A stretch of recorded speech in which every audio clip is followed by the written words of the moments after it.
So I want to speak to you about a certain word. I don't even know if it's in the Oxford Dictionary, but it's a word I think you are quite passionate about. It's the word Bant, B-A-N-T.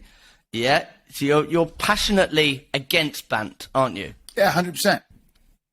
Can you tell us a little bit more about that? Like, why? It's stupid. It's stupid. Look, go back to your grandmother story, right? What did I say I do? You said you help people get shit done. Yeah, or achieve the goals they want to achieve, right?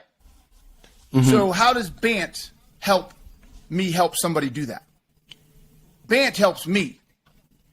Bant tells me, oh, if you have budget, good. Okay, you have budget, you can pay me. Oh, you're authority, good. You're the person that's going to be able to make the decision. So if I keep influencing you, you're going to buy from me. And, you have a need? Okay, great. I can sell to that. In time, you're going to get it down now so I can tell my boss that it's going to be done at this certain time so I can count on it for my pipeline or for my commission.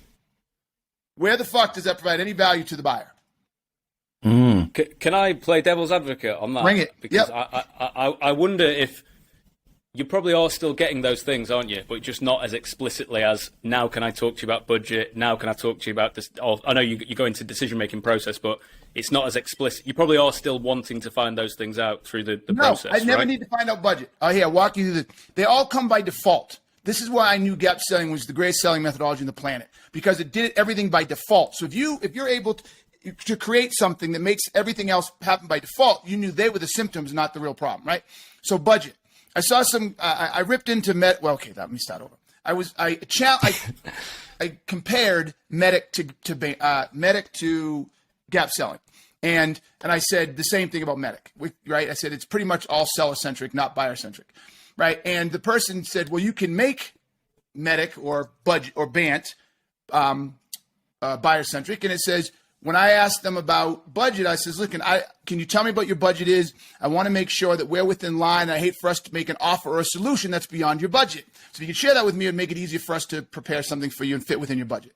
And I said, because that assumes that there is a set budget that they have to work within. And if you gap sell and you actually understand the size of the problem, the budget is in a direct correlation to the size of the problem. So if you budgeted $500 to fix your car this year, and it ended up being a $7,000 repair, and it's a $80,000 car, so you can't just scrap it, and you can't drive without it, are you going to pay the $7,000? Yeah. Yeah, you damn fucking straight you are. So it doesn't matter that I have only budgeted $500. I have a $7,000 problem, and watch this. The cost of fixing the $7,000 problem, the benefit of fixing the $7,000 problem is $150,000, $200,000, $500,000. You're going to spend the money. So I never have to ask you your budget. When I've done a complete discovery and I understand that you have a $3 million problem, your sales team is off by $2 million, you have high churn, your average sales prices decline 20%, year over year, and I say, hey, it's going to cost you $250,000 to do the training with us. And you're like, well, I only budgeted $100,000. I'm like, and you have a $4 million problem. Go find the other $150,000. And guess what they do? They go find it.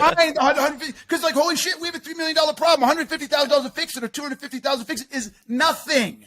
I don't have to have a budget conversation. The problem defines your budget. Let me just say that. Everybody fucking paying attention. The problem defines your fucking budget. Giant problem, you're going to pay enough to fix it. Tiny problem, you're not. So I don't need to know the budget, period. Same thing with authority. If I have a giant fucking problem and you're not the authority, you're going to quickly go tell, hey, Tom, we got a problem. You need to get in here. You need to come see this, right? My kids are not the authority in this house. If the fucking kitchen sink is leaking all over the floor, they come running upstairs. Dad, we got a problem. Right? Fucking love it. Right? I love it. The fucking problem drives the authority, it drives the budget, and it drives the timing. Hey man, if you're losing, let's stick to fucking the water thing again. It's leaking. The pipe is leaking. Right? Tip, chip, chip, chip, chip. It's annoying. It irritates me. I want to get it fixed. I got a podcast with you. I've got a meeting here. I'll get to it later. Right? If all of a sudden if all of a sudden, what's my timing in getting it fixed? I don't know, couple of weeks, size of the problem, right?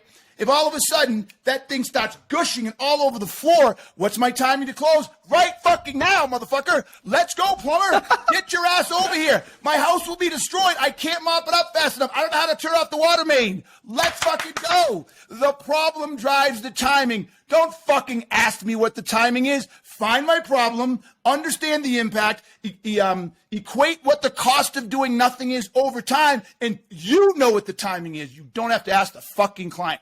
Bant's a fucking joke. And every person who continues to argue it's not has their head up their ass and they're not thinking. They're not thinking.